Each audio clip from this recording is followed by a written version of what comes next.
Nashville, Tim Voges, a professor at Vanderbilt University's business school, was stoking the debate in his classroom one day this fall, asking first-year MBA students about one of the most successful and controversial companies of the day.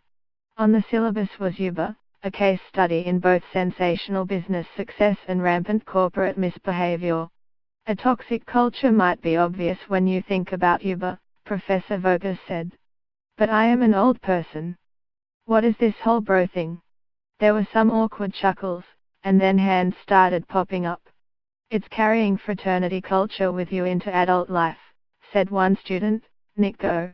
Another student, Jonathan Braga, said, it's arrogance mixed with the feeling of invincibility. You basically have these 20-year-olds who are in charge of these companies that are worth billions of dollars, said Monroe Stadler, 26. And they fly too close to the sun.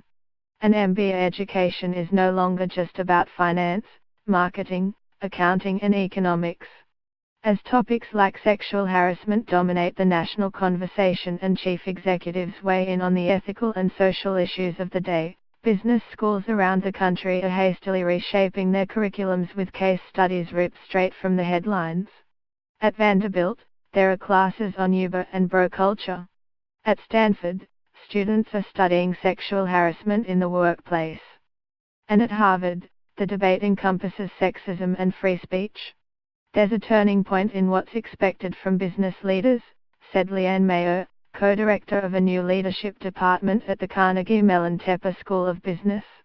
Up until now, business leaders were largely responsible for delivering products. Now, shareholders are looking to corporate leaders to make statements on what would traditionally have been social justice or moral issues.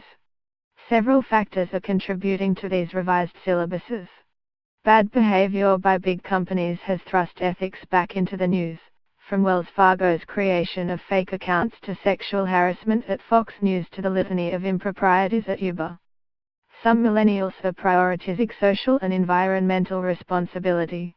And a new generation of chief executives is speaking out about moral and political issues in the Trump era.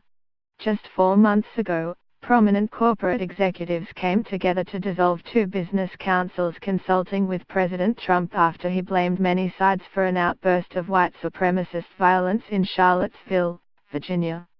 Something has changed, said Ed Sowell, a professor at the Georgetown McDonough School of Business. I would be kidding you if I told you there wasn't a different vibe in the classroom.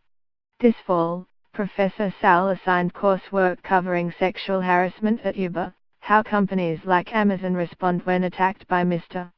Trump and the social justice protests by N.F.L. players. During one class, students debated whether players should have been more deferential to the wishes of team owners and the league, or whether the league should have supported players more vocally. The conversation grew tense when the topic turned to respect for the national anthem, and Mr.